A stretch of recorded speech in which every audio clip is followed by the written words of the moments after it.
하나님은 우리에게 응답받을 한 주를 허락하셨습니다. 그렇게 보여지십니까? 한 주 한 주 하루하루 살아가는 중에 지치지 않도록 여러분 스스로가 늘 은혜 속에 있게 되기를 바랍니다. 뿐만 아니라 말씀이 기준이 되어서 살아가고 또 우리 자신을 늘 복음 속으로 회복시켜 나가는 축복이 있게 되기를 바랍니다. 오늘은 마태복음 19장 1절부터 12절까지의 말씀을 보도록 합니다. 19장, 20장은 예수님께서 십자가 지시기 한 6개월 전에 있었던 그런 일들을 모아놓았다고 보시면 됩니다. 그 기간 동안에 있었던 유대 및 이 베레아 사역인데요.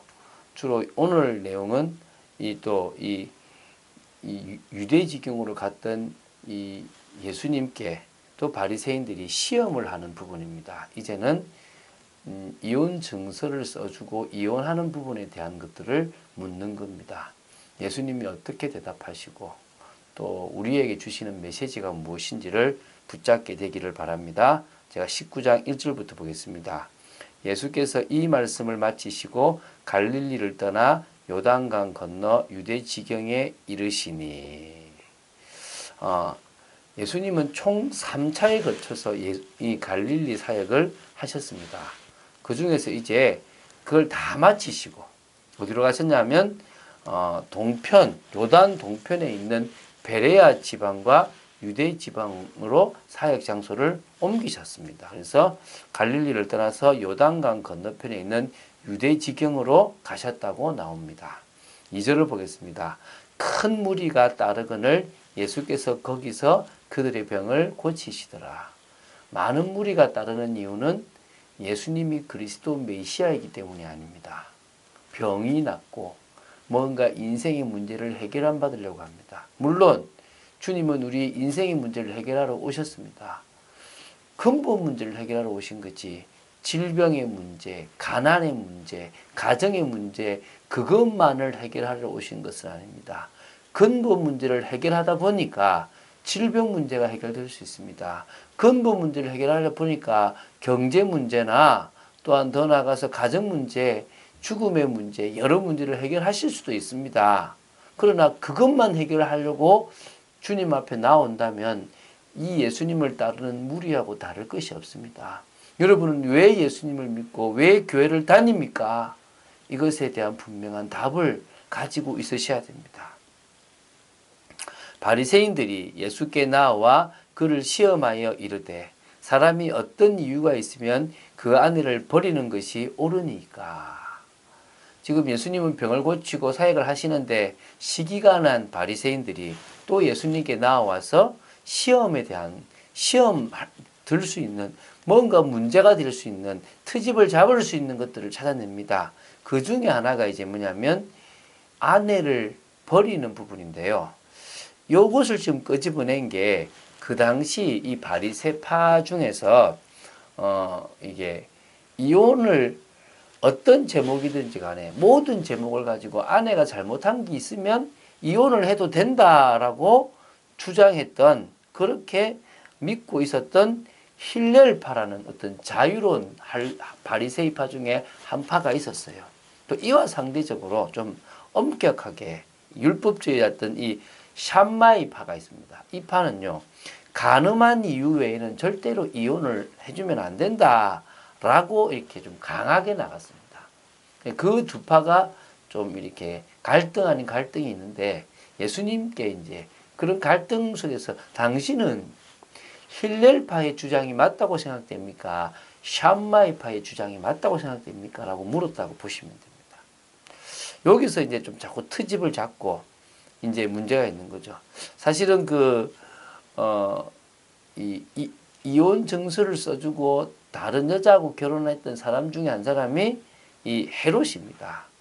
이 헤롯이 헤롯 안디바가 어떤 일을 했냐면 바로 이렇게 전처와 이혼하고 헤로디아와 결혼을 해서 그것을 비판했던 세례 요한을 죽이기까지 했습니다. 그래서 지금 예수님은 이런 까다로운 문제를 질문함으로 말미암아 또 다른 죽음에 이르는 어떤 기회를 한번 만들어 볼까라는 생각을 하게 되었던 거겠죠. 자, 예수께서 대답하여 이르시되 사람을 지으신 이가 본래 그들을 남자와 여자로 지으시고 말씀하시기를 그러므로 사람이 그 부모를 떠나서 아내에게 합하여 그 둘이 한 몸이 될지니라 하신 것을 읽지 못하였느냐. 예수님은 사실 창조주입니다. 당신이 이 세상을 만드셨죠. 당신이 만드실 때 남자와 여자를 만드셨습니다. 남자와 여자가 사랑하도록 만들어놨습니다. 지금 동성애자들은 남자가 남자와 여자가 여자와 더불어 사랑을 해야 할 수도 있다라고 주장을 하는 거죠. 사실은 그것은 성경에 위배됩니다. 그래서 죄라고 하고 밀어붙이는 경우가 있죠. 지금 이 설교를 제가 유럽이나 미국에서 한다면 저도 벌금을 낸다든지 잡혀갈 수도 있습니다. 하지만 한국은 그런 부분에서 이렇게 어떤 법들이 동성애를 찬성하거나 소수 인권을 지지하는 법들을 이렇게 만들어 놓지 않았기 때문에 이런 얘기가 가능하겠죠. 그러나 그들이 분명히 잘못된 것이 맞지만 그들이 한 잘못이나 살인의 잘못이나 같은 잘못이고 하나님 보실 때는 다 죄입니다. 그들을 복음의 능력으로 살리고 치유하고 회복하는 일이 우리가 해야 될 일 중에 하나일 수도 있습니다. 그래서 오늘 시간 이 말씀을 통하여 남자가 여자와 더불어 이렇게 같이 가정을 꾸미는구나. 그래서 사람이 그 부모를 떠나서 아내와 합하여 그 둘이 한 몸이 된 것이다 라고 얘기합니다. 그래서 이게 지금 원론적인 답을 창세기 2장 27절에 나오는 이야기를 하십니다. 그러면서 이제 그 다음 그것을 해석을 하시는데요. 19장 6절입니다. 그런즉 이제 둘이 아니요 한 몸이니 그러므로 하나님이 짝지어 주신 것을 사람이 나누지 못할지니라 하시니. 어떡합니까? 하나님이 짝지어 주셔서 둘이 한 몸을 이룬다. 부족한 것을 채운다. 하나로 같이 만들어간다. 지금 성경은 일부 일처제입니다. 그 팔레스타인의 일부 다처제가 사실은 하나님이 기뻐하신 모습은 아닐 수 있는 거죠. 그래서 하나님은 그 하나님이 짝지어 주신 것을 사람이 나누어서는 안 된다라고 이야기합니다. 그러니까요. 7절에 이제 이 바리새인들이 묻습니다. 여짜오되 그러면 어찌하여 모세는 이혼 정수를 주어서 버리라 명하였나이까? 라고 묻습니다. 이게 모세는 이혼 정수 써주고 버려도 된다고 했는데 왜 당신은 그게 안 된다고 얘기합니까? 그게 예수께서 이제 말씀을 예수께서 이르시되 모세가 너희 마음의 완악함 때문에 아내 버림을 허락하였거니와 본래는 그렇지 아니하니라. 모세는요 그 당시 고대 근동의 사회상을 결국은 생각해서 그냥 남성 중심이다 보니 여자를 쫓아내 버리니까 여성이 혼자 나가서 생계가 너무 어려워서 어쩔 수 없이 모든 피해를 갖고 있습니다. 그래서 이걸 가지고 뭐냐면 함부로 아내를 쫓아내면 안 된다라는 것을 알려주기 위해서 뭐라고 하냐면 이혼 정수를 써주라고. 사실 하면 여자를 보호하는 어떤 나름대로의 어떤 법을 해준 겁니다. 그런데 그 법 자체도 또 남자들은 자기들이 유익한 쪽으로 해석했던 겁니다. 그래서 너희들이 마음이 완악하여서 아내 버리는 걸 해준 거지 사실은 안 된다. 내가 너에게 말하노니 누구든지 음행한 이유 외에 아내를 버리고 다른 데 장가드는 자는 간음함이니라. 어찌 보면 샴마이파를 좀 주장할 수도 있겠지만 딱 선포합니다. 분명한 사실입니다.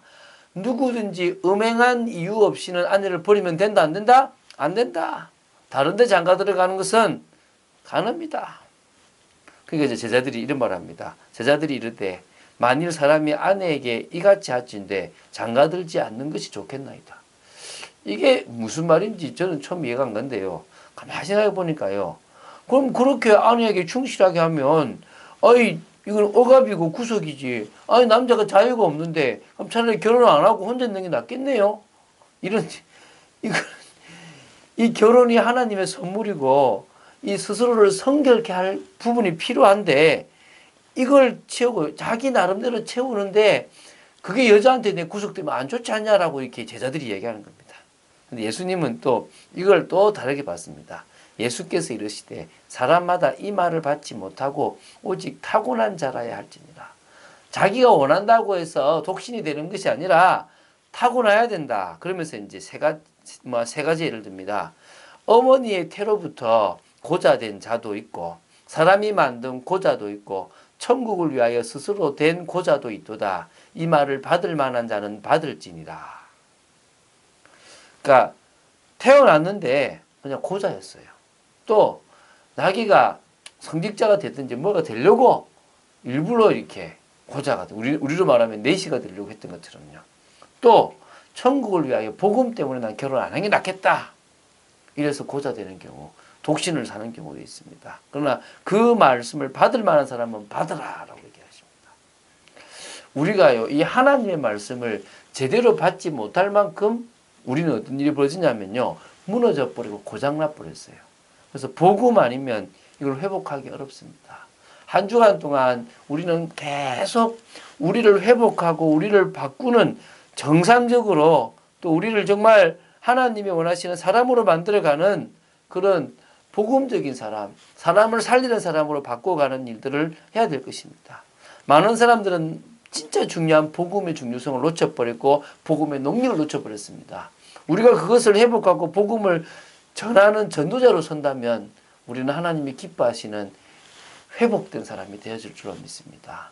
어떤 말씀이든지 그 말씀의 의미를 바로 알고 또 사랑으로 그 말씀을 받아들인다면 우리는 정말 하나님의 뜻을 이루는 축복의 사람이 될 줄로 믿습니다. 그런 은혜의 사람, 그런 믿음의 사람, 그런 축복의 사람이 되기를 예수님의 이름으로 축원드립니다.